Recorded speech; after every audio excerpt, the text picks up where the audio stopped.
Welcome back to the Olduns shot. In today's episode, one camera, the Minolta Dynax 4, and one film, which is Fomapan 200 black and white.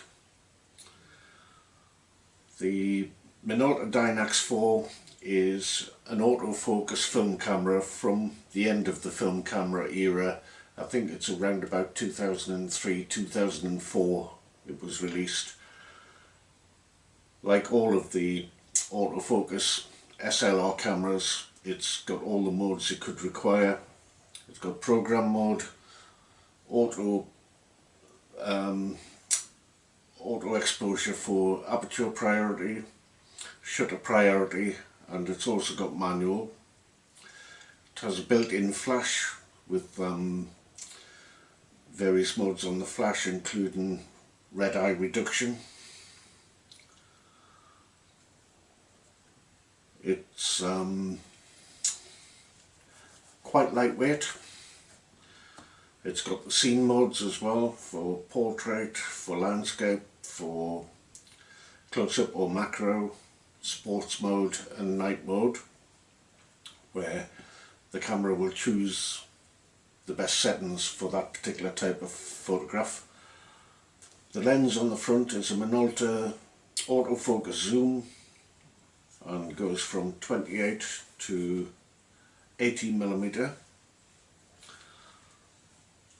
and wide open at the short end it's 3.5 and at the wide end it's 5.6. so 28mm it's 3.5 and at 80mm maximum aperture is 5.6. So what we'll do is we'll go out and take some photographs and then we'll look at the results and see what we think. I will say I've never ever been disappointed with a Minolta camera or a Minolta lens. Let's see how it goes with this one.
Right, we've seen the results, and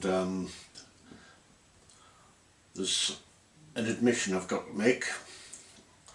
When I was preparing the chemicals for development, I did my standard dilutions, had them all ready at the right temperature, and then I looked at the massive dev chart to see what time I needed to give for development of the Fomapan 200. On all the other films that I've done, the dilution is 1 part chemical to 9 parts water. So I'd mixed that up. All of the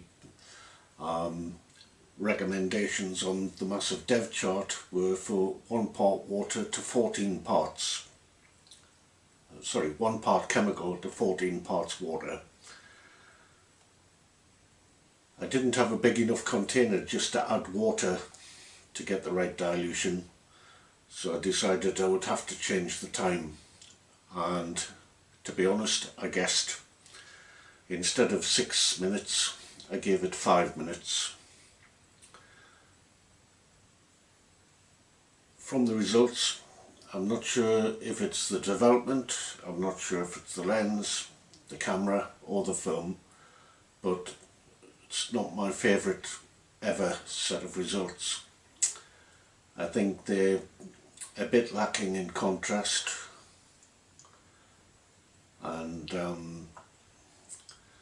that could be down to the development. I think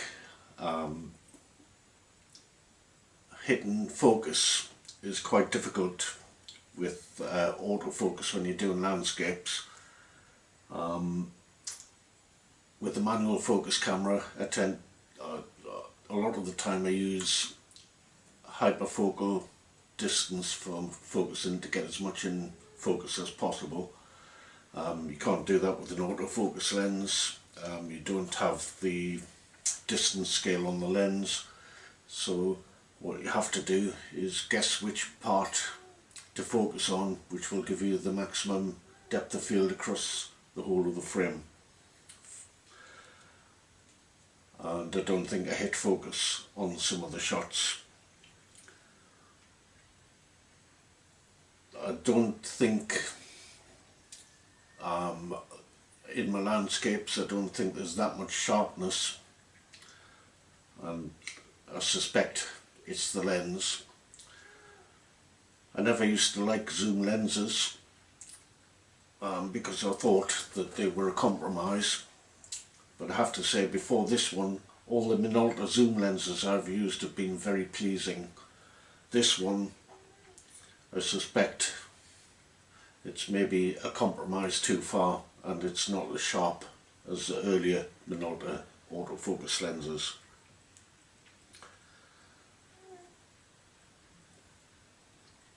The next adventure will be with the manual focus camera,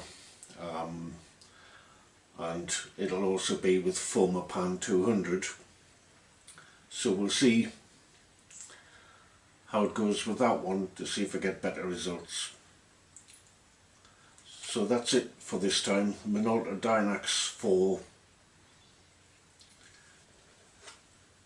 plastic fantastic, and I'm not sure whether I like this camera.